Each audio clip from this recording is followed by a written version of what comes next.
Thank you. Thank you, Chintilla, for inviting me. And thank all of you for staying long enough to hear me talk. All of these acts that came before me are really tough acts to follow because they all had something to say. But I'm used to being last after tough acts because I'm the youngest in my family. I was an orphan. I was a foster child. I've been to the juvenile joint, so I know all about tough acts to follow.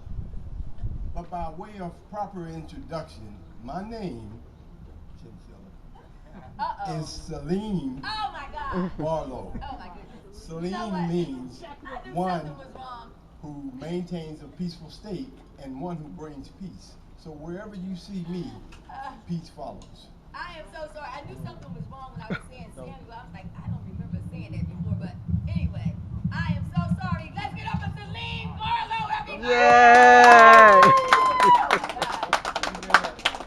I'm also here representing Panacycle. It's a nonprofit that was put together by myself and my lovely wife, Karen Lee, in 2020. And our mission is universal freedom. I want to say that again. Our mission is universal freedom. Our objective is education, and you can't have one without the other. Because if you don't know what it is that constitutes freedom, then you don't have correct knowledge. And enemy is your ignorance is your enemy. So, but I want to bring to light one individual that I didn't hear spoken about here, and that's Brian Stevenson. Brian Stevenson is an activist lawyer, a social activist, and a historical activist whose grandfather was murdered in Philadelphia by some juveniles. But he didn't allow that to anger him or to depress him. What he did, he continued his journey. He got his, he graduated from high school. He went on to college and got a degree. Then he went to law school. And when he graduated from law school, he went to the South, in the deep South. And of course, this is the upper South. Anything south of the Canadian border is the South. But he went to the deep South, and he began to represent people who couldn't afford to represent themselves and who were on death row. And he was able to get a lot of people off of death row during his tenure there. In fact, he started an organization, I don't recall the name right offhand, Equal Justice. Initiative. Equal Justice something. Initiative. Initiative. Thank you. But Brian Stevenson happened to run across a young white kid, 13 years old, in Alabama, that they were first trying to put on death row because he was convicted or accused of killing a cop. Brian Stevenson worked with this kid and took his case all the way to the U.S. Supreme Court and had I would say the balls to teach the U.S. Supreme Court that this individual and every individual like him should not be sitting here, because Brian Stevenson got with some social scientists and brain scientists, and they determined to a man and woman, or women, they determined that the brain does not mature until the age of 26, which means everybody from 26 on down should be standing right where we are today. But the Supreme Court chose to cut it off at 17. But as a result of cutting it off at 17, that got all the juvenile lifers released, or they had to be resentenced. But I want to speak about them as not juvenile lifers, because they are no longer lifers. See, when you're a lifer, that's death by incarceration. They don't intend for you to come out of here. So they are no longer lifers, and they are no longer juveniles. So what are they? If a court passes a law that says you are no longer culpable or responsible, then you are exonerated. So those juveniles or former juveniles are exonerees. That's right. But anyway, so Brian Stevenson Another thing that Brian Stevenson said, but come on, let me go back a minute. If whoever defines the perimeter of your knowledge determines the scope of your activity. This country has been determining the scope of our activity for over 500 years. And they don't intend to change unless we make them change. And we have to become the example that we wish to see in the world. That's how we make change. But Brian Stevenson said, rhetorically, I don't believe, he asked a question, he said, I don't believe that slavery ended in 1865. And it didn't. So where is it? Well, let me say this. Emancipation does not mean to free. Emancipation means to transfer ownership. So we were agricultural or agrarian property to a people here in this country. And they just transferred ownership to the corporate ownership. Now we are owned by corporations who run everything in this country, in this world. So but when we become the change that we wish to see in this world, it doesn't matter which act comes first, because like one of the speakers said, we're all in this together. And it's just like the procreative process. Billions of cells go forth, and they all take these different courses, but only one gets there. But since they all intended to get to the freedom, then that one represents the freedom of all of them. So it doesn't matter which one of us gets there. Let's get there, and let's get there together. Now, panacea. The reason why we say panacea is about freedom.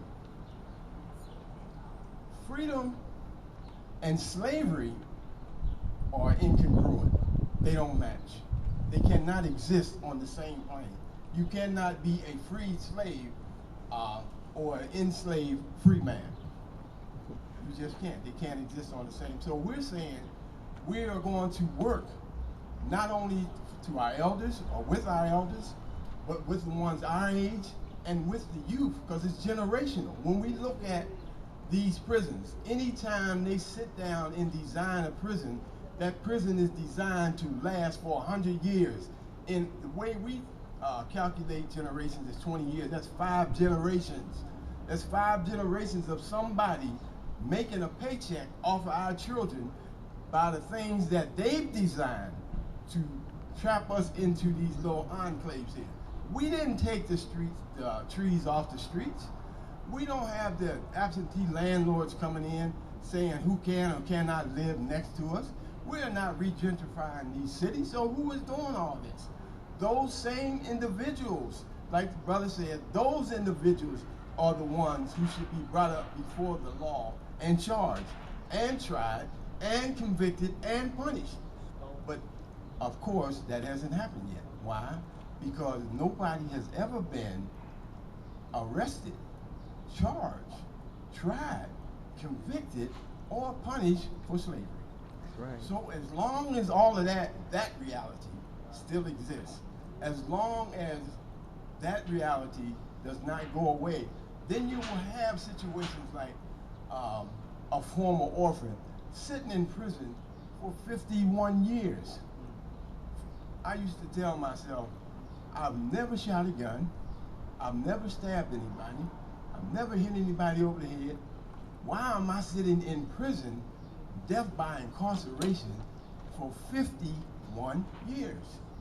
Because they say, if 3 people, this is a 3-for-1 or 4-for-1 or multiple, if 3 people go to rob somebody, but one of them decides, no, I'm gonna kill him, then all 3 of them are guilty. Well, I said, okay, I fought that for 50 years and they didn't listen.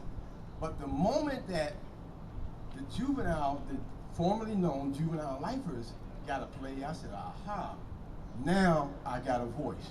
Because they said those people have a lessened culpability and responsibility. And I asked the DA in my case, I said, well, what do you think about the person that didn't do the shooting? Do you think their culpability went up or lessened any? when the person that did it did his lesson, and the DA said, "You're right." And these are the type of people we need to contact. When they say that we are right, then they're on our side. We need to pull them into our circles, because he said, "You are right, and because you are right, I'm going to testify for you." The first time in the history of Pennsylvania that a DA went before a commutation or pardon board and testified for somebody to come home for free.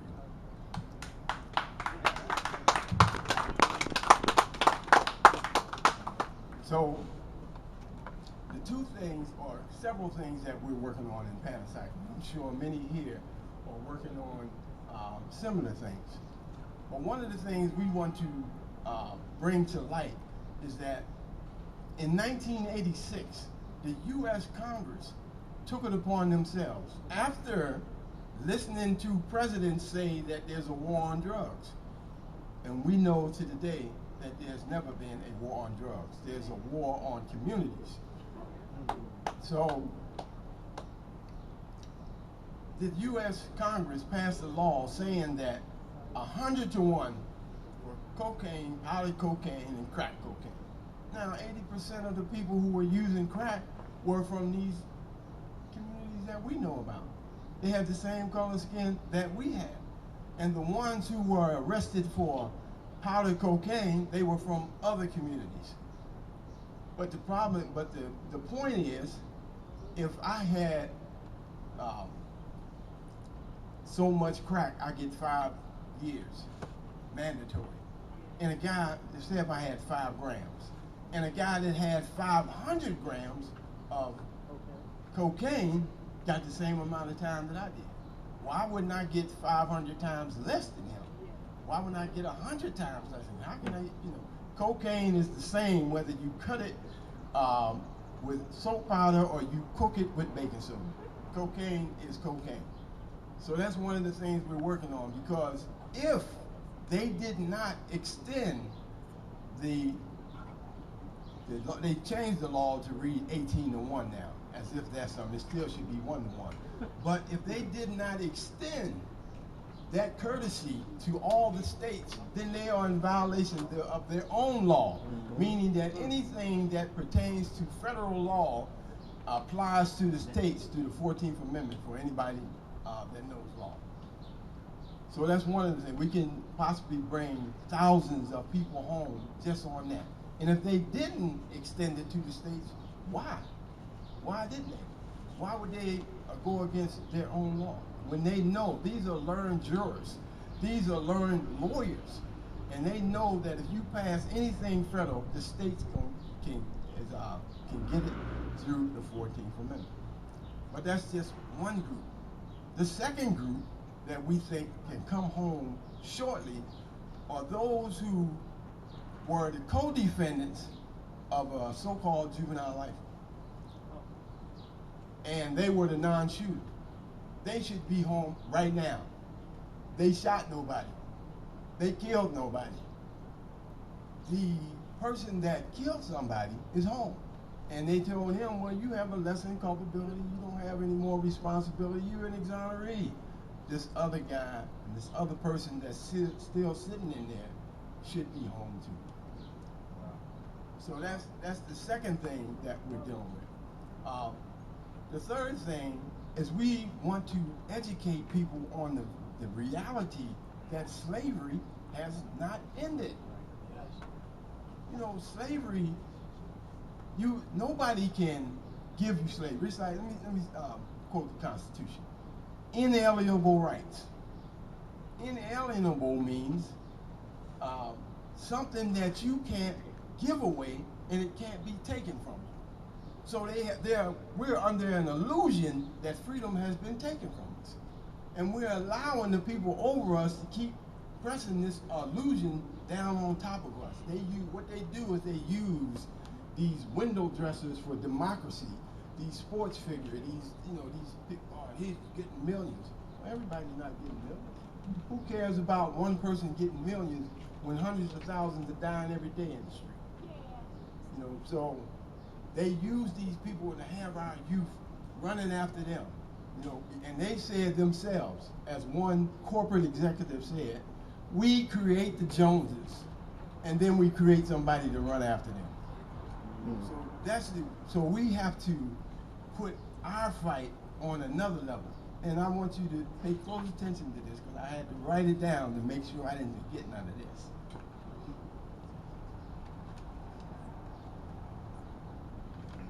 In conjunction with other concerned citizens, we at Panacycle state the following. As citizens, we have the right to question or challenge the Supreme Court's arbitrary brain science cutoff at 17, when all brain scientists collectively offered concrete proof that the ceiling is 26.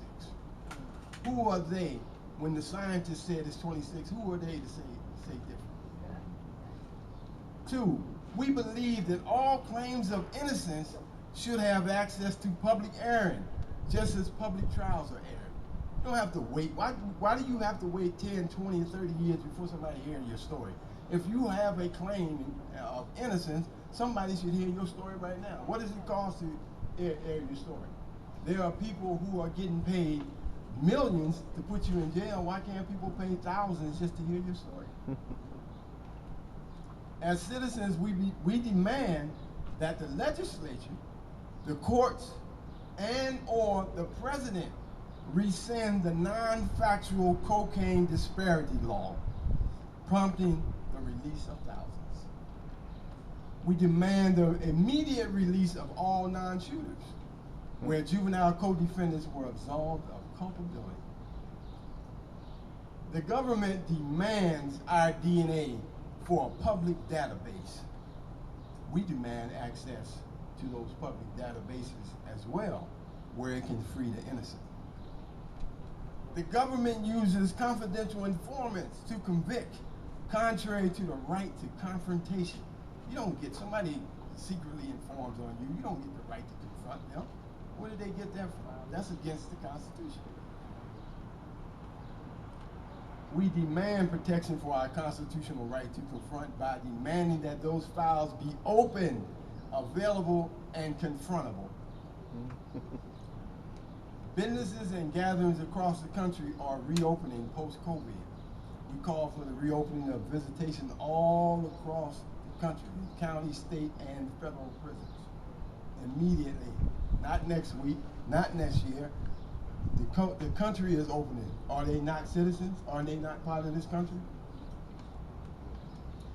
Because of their obvious inability to support themselves, we believe that public assistance should be extended as an element of bail reform. A man goes to jail. Imagine that. He's innocent, allegedly, until proven guilty. And you cut off his welfare, you cut off all the money that he has, and you tell him that he can't make bail. Suppose his bail is only $1,000, and you don't give him any money. He can't make $1,000 bail. With $100, 10%, because you've taken his money, you're punishing him and putting sanctions on him before he's found guilty. We resolve to seek, and this is for all of us here, we need to make our voices heard by taking it out of the hands of people who claim to represent us but are not. We need to get 5,000 or whatever amount of signatures that we need to put any issue that concerns us on a ballot and let the public decide. Let the public decide the issue. Instead of having councilmen and councilwomen saying, even if you had 20,000 people, when I go to Harrisburg, there's 120 people that can deny you. No, we're gonna put this on a ballot issue so that the public will make these decisions. And wherever the elected officials decline to support our ideas, then what we should do is make them the next ballot issue. So, after 51 years, I am pleased to be here, living and enjoying this life after death. Thank you. Right.